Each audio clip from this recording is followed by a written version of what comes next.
अब एक बहुत अच्छी खबर आई आज चांद से, वो आपको बताने जा रहे हैं। इसको पहचान रहे हैं आप? ये है भारत का चंद्रयान 2 जो 2019 में छोड़ा गया था, जो चांद पर पहुंचने के बाद नष्ट हो गया या क्रैश हो गया आप कह सकते हैं, लेकिन इसका एक हिस्सा अभी भी चांद के चारों तरफ घूम रहा है, उसे कहते हैं ऑर्बिटर। आज उसकी और ये नए वाले चंद्रयान की मुलाकात हो गई। अगली तस्वीर दिखाई, ये आप देख रहे हैं, ये दूसरा चंद्रयान, तीसरा चंद्रयान, दूसरा पहले दिखाई, ये तीसरा चंद्रयान जो भेजा गया ये भी ऊपर पहुंच गया है। इसका प्रोपल्जन भी वही है, लैंडर भी वही है और उसका ऑर्बिटर। अगली तस्वीर दिखाइए, ये आप देख रहे हैं, ये जो मैं आपको दिखा रहा हूं ये है चंद्रयान 2 का ऑर्बिटर जो लेकर गया था, अभी चांद के चारों तरफ घूम रहा है तब से अब तक। और ये है चंद्रयान 3 का लैंडर, ये दोनों ही चांद पर है। दिलचस्प भी है कि दोनों ही मिल गए आज और दोनों ने आज बात भी की है। आपको बड़ा आश्चर्य लग रहा होगा कि ये कैसे बात कर सकते हैं, तो आपको बताता हूं कि आखिर दोनों में बातचीत हुई क्या, दोनों क्या बातचीत कर रहे हैं। देख रहे हैं आप, दोनों आज मिले हैं चांद पर। कैसे मिले ये भी आपको बताऊंगा। चक्कर लगा रहे हैं और आज आसपास आ गए। देखिए, एक दूसरे से पूछा है, स्वागत किया चंद्रयान 2 ने वेलकम बडी कहकर। जो उसका ऑर्बिटर है वो पूछ रहा है चंद्रयान 3 के लैंडर से वेलकम बडी। भारत को मून मिशन में ये और कामयाबी मिली है, चंद्रयान 3 का चंद्रयान 2 से संपर्क हो गया। चंद्रयान 2 ने चंद्रयान 3 के लैंडर का स्वागत किया है चांद पर, ठीक इस तरह जो आप देख रहे हैं। कहा चांद में स्वागत है दोस्त चंद्रयान 3। 2019 में भारत ने चंद्रयान 2 मिशन लॉन्च किया था, उसका लैंडर क्रैश हो गया लेकिन ऑर्बिटर सक्रिय है अभी भी।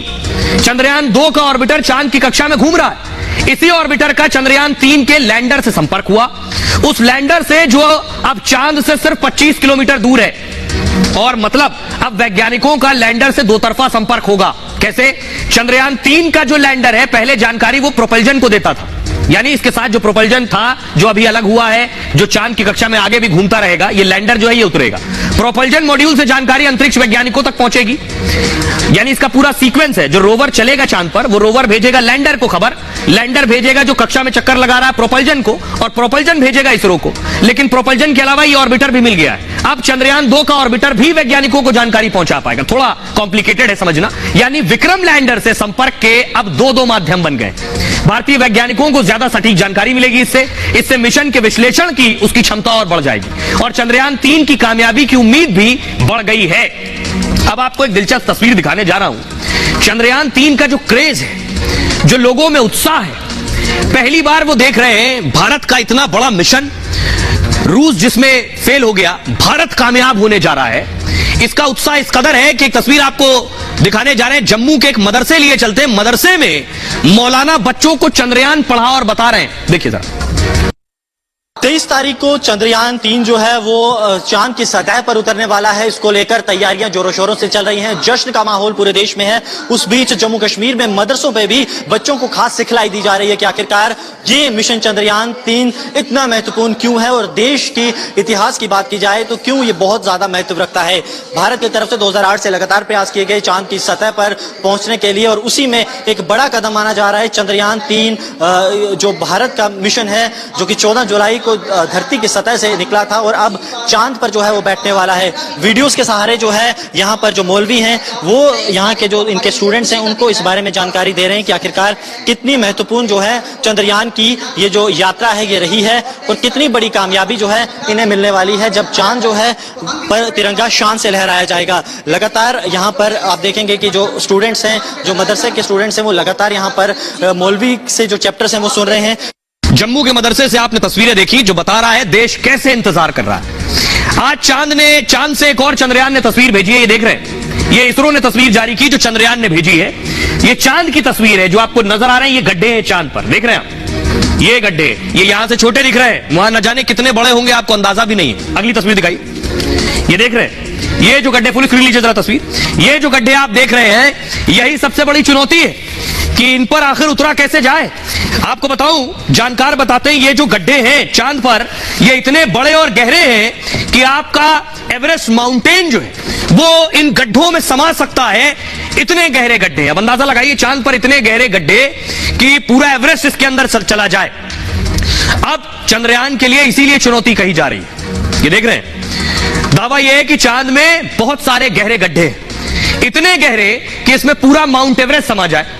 माउंट एवरेस्ट की ऊंचाई करीब 9 किलोमीटर है। सोचिए 9 किलोमीटर गहरे गड्ढे हैं चांद पर। मतलब चांद में कई क्रेटर 9 किलोमीटर से ज्यादा गहरे, क्रेटर कहते हैं गड्ढों को, इसलिए चंद्रमा पर उतरना बहुत बड़ी चुनौती है। फिर दक्षिणी ध्रुव पर कोई भी देश आज तक नहीं उतर पाया, इसलिए यह भारत के लिए इतिहास बनाने का मौका है।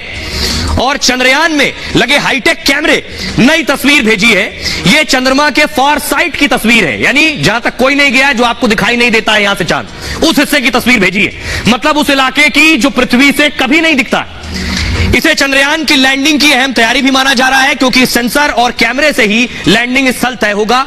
विक्रम लैंडर में पहले से सॉफ्टवेयर लगाए गए, यह तस्वीर और सेंसर की सूचना से विश्लेषण करेंगे और इसके बाद ही लैंडर चांद की सतह पर उतरेगा। उबड़ खाबड़ या चट्टान वाली जगह पर नहीं उतरेगा, जहां उतरेगा वहां क्रेटर यानी चांद में गड्ढे ना हो। भारत चांद पर ऑक्सीजन और पानी की खोज करेगा, वो हीलियम जैसी गैस की मौजूदगी का पता लगाएगा। इससे यह भी पता चलेगा कि चांद पर जीवन संभव है या फिर नहीं। हमारे साथ सृजन पाल जुड़ रहे हैं, जो कि साइंटिस्ट हैं, उनसे सीधा सवाल है। सृजन पाल जी, जरा दर्शकों को बताइए कि एवरेस्ट पर ये जो बड़े बड़े गड्ढे, ये अपने आप में बहुत बड़ी चुनौती है। अभी हमने दर्शकों को बताया इतने गहरे गड्ढे हैं कि पूरा एवरेस्ट समा जाए उसके अंदर। धरती और चंद्रमा के बीच में एक बहुत बड़ा अंतर है। अंतर यह है कि चंद्रमा पर वातावरण नहीं होता। अब धरती पर जब कोई भी उल्कापिंड यानी मीटियोर, बड़ा सा पत्थर स्पेस से, अंतरिक्ष से धरती की ओर आता है ये उल्कापिंड, तो धरती का वातावरण उसको घर्षण यानी फ्रिक्शन से जला के राख कर देता है। और इसी को आप शूटिंग स्टार्स देखते हैं, पूंछ वाले तारे देखते हैं आपको।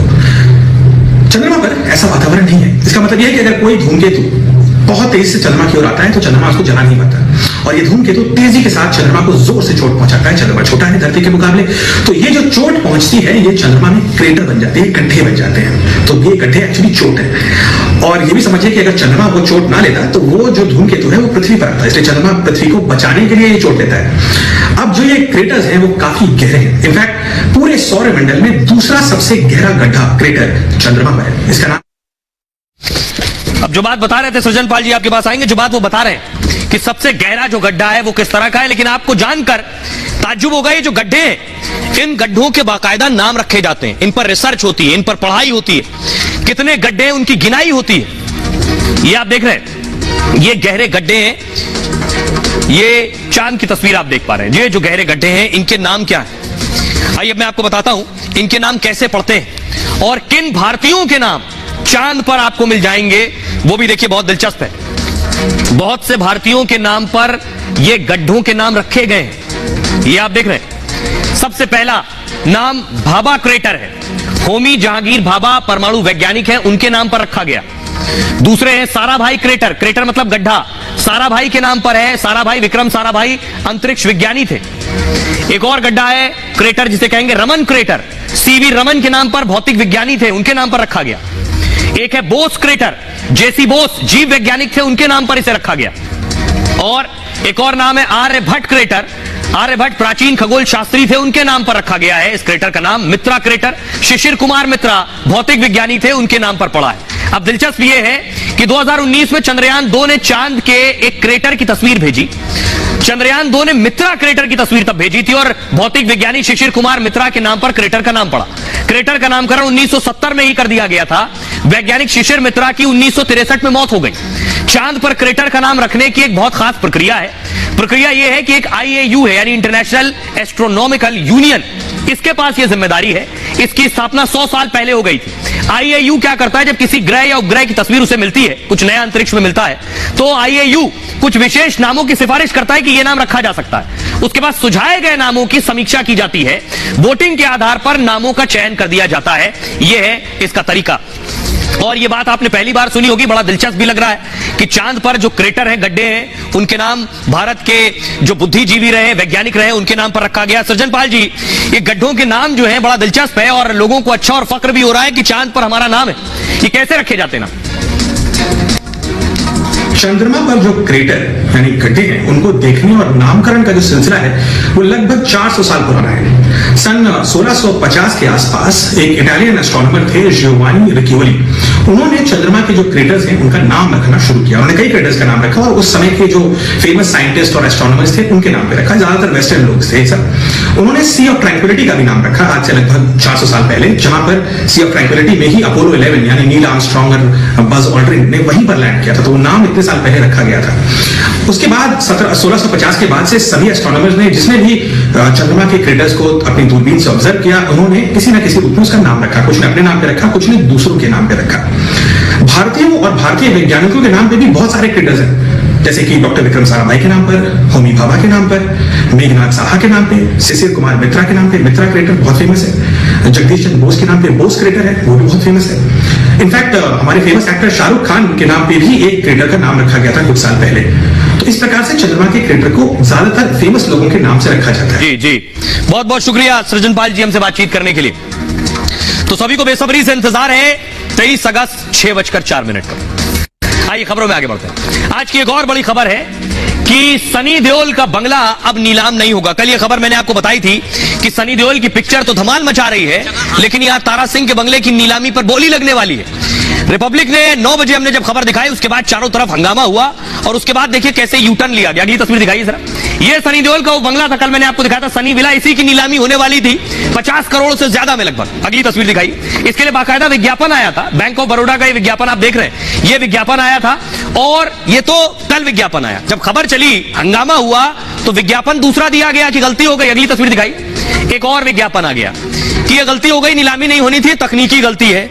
अब सवाल पूछ रहे हैं, खासतौर पर सवाल पूछा जा रहा है, कांग्रेस भी सवाल पूछ रही, कांग्रेस के एक बड़े वरिष्ठ नेता ने सवाल पूछा कि आखिर कोई मेहरबानी हुई सनी देओल के लिए? कल तक तो घर नीलाम हो रहा था बंगला और आज यू टर्न हो गया। जरा रिपोर्ट देखिए।